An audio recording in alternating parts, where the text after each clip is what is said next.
everybody, Joyce here with the Traveling Gamblers, and I am here with Jon. Hello, Jon. Hello, Joyce. And Jon and I are here in Key West, Florida, and we are on the Conch Train tour, and we're going to take you along with us. And we are here with our very good friends, my sister Tressa. Hi, Joyce. That's your sister-in-law. And my brother Willie. Joyce. That's my brother-in-law. That's And the Conch Train tour is a guided tour. The driver will narrate as we go along and give us some information about Key West. And we'll see some interesting sights, I hope. Obviously, we're not going to record the entire 70 minutes. We will cut out a lot of the in-between travel and show you the points of interest. Okay, so folks, this building on the right, this white one is the Coast Guard building I was telling you about, where they used to do the coaling, and that's the art museum. We'll talk more about that a little later.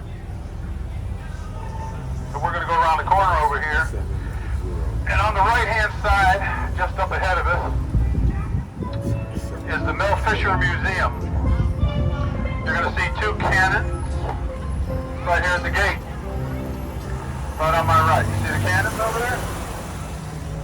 Mel Fisher was a treasure hunter who had read some stories about a couple of ships, Spanish galleons, that had sunk in the waters off of Key West in the year 1622. And nobody had ever located them, and they were supposedly laden with gems and jewels and gold and silver. So he started in 1970 looking for them, and every day he got up, he said, "Today's the day." Well, 15 years later, and a whole lot of today's the days, they found the Atocha. A lot of those jewels, gems, and things are in that building right there. The Truman little White House, which is a museum and a beautiful building. It was originally an admiral's quarters, and then President Truman started coming here on vacation and took it over, and now it's his museum. Worth a tour, folks, if you have the time and you have interest in the late 40s and early 50s in the United States. There's some beautiful, beautiful stuff in there, and they'll tell you lots of stories. President Truman spent 110 days out of his presidency visiting this island. On the left-hand side, we have what is called a banyan tree. It's quite different. You'll see these extra trees here on the next little lot. They come down from the branches and they drop roots. And the roots will go all the way down to the ground and re-root and create another tree. And they're all connected as to one. That's the largest banyan tree in the state of Florida. One of the largest in the world. The largest in the world is in India. It covers 5 acres. That's a big tree. This corner is the beginning and end of U.S. Highway 1. Normally on this signpost right here where it says 1 north, at the bottom you'll see a green sign with a 0 mile on it. Looks just like these copies over here. 3 weeks ago Jimmy Buffett was in town. There was a big crowd of folks here. And both that sign and the one on the other side were both stolen. They are the most stolen signs in the Key West. Up here on our right there's a white building after this street. It's called the AME Zion Church. It was built by a fellow by the name of Sandy Cornish. He paid for it. He was a freed slave from North Florida who came here and became a farmer and was very successful, and he donated that church to his congregation. The rest of this area here is known as Bahama Village. First settled by folks from the Bahamas. But to our left you see this brick wall here. That was built by Ernest Hemingway. It surrounds his house.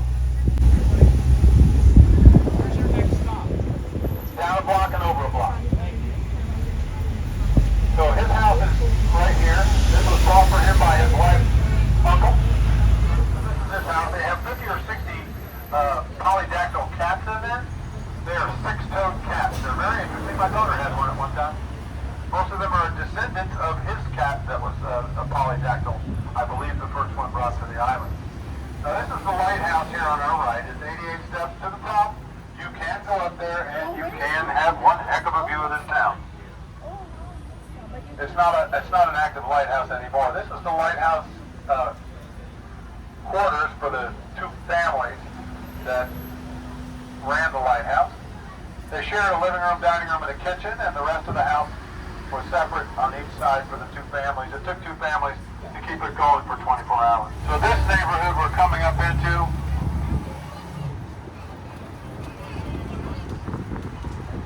was owned by Eduardo Gatto, who was a major cigar roller, and he had come over from Cuba. And he started this city here, built all the homes, he built all the schools, all the stores, and anybody who worked for him got to stay for free. This was one of the original Cuban settlements on the island here. Right now we're going to go past what's called the Truman Annex. Truman Annex used to take up most of this side of the island, but now it's just down on this end. They sold a bunch of that and they built houses when they cut down the number of Navy personnel that were stationed here. On this little piece of the Naval Air Station, they house the pilots that come in town for Top Gun training. About 7 miles up the street here in Boca Chica is where the Naval Air Station is. On the tarmac there is painted a aircraft carrier, so they practice aircraft landings right there on the tarmac. Now here we are approaching the southernmost point in the United States. We are 90 miles from Havana right down here. So if you all want a picture, you can stand in line with the rest of these people, or you can ride on my train and take one from here. Now, this house right here on the right here, you're going to see a sign here that says the southernmost house in the United States. The lady who owns that house, she wanted to buy this big house up here on the corner that's called the southernmost house. It has been for many years. They wouldn't sell it to her. So she built another house right here. She built it 18 inches closer to the water, and therefore she is now the southernmost house in the United States. So this house on your left was built by Eduardo Gatto Jr., the son of that famous and very wealthy cigar manufacturer. It was actually built on this corner over here to the right first, and he read the newspaper the first day he lived there and did not like the way the sun fell on his newspaper. So he got a team of mules, lifted the house up and moved it over to this corner. Must be nice to inherit your money, huh? Now the interesting part is that it's still got an odd numbered address on the even number side of the street. He never bothered to change the address. So this yellow building is the Butterfly Conservatory, one of my favorite museums on the island. You go back into the conservatory in the back and they have butterflies flying around, about 1,000 of them. There's a couple of flamingos named Red and Scarlet. And there are trees, plants, bushes, and beautiful music playing. It's very zen. So if you need to relax while you're here, that's a great place to do it. This building up on the left here with the unique arches on top, that was the Cuban Club. Actually, it's a copy of the Cuban Club. The Cuban Club itself burned down in the 1930s. And they just rebuilt it and made it look the same. Okay guys, that does it for us in Key West. We hope you enjoyed this video. If you did, give it a thumbs up. Let us know that you liked it. It helps us out quite a bit and lets us know what you enjoy. And if you haven't done so already, please subscribe. Just hit the subscribe button below this video and turn on the notification bell. Thank you so much for watching. We appreciate your support. And as always, we hope you have a wonderful day.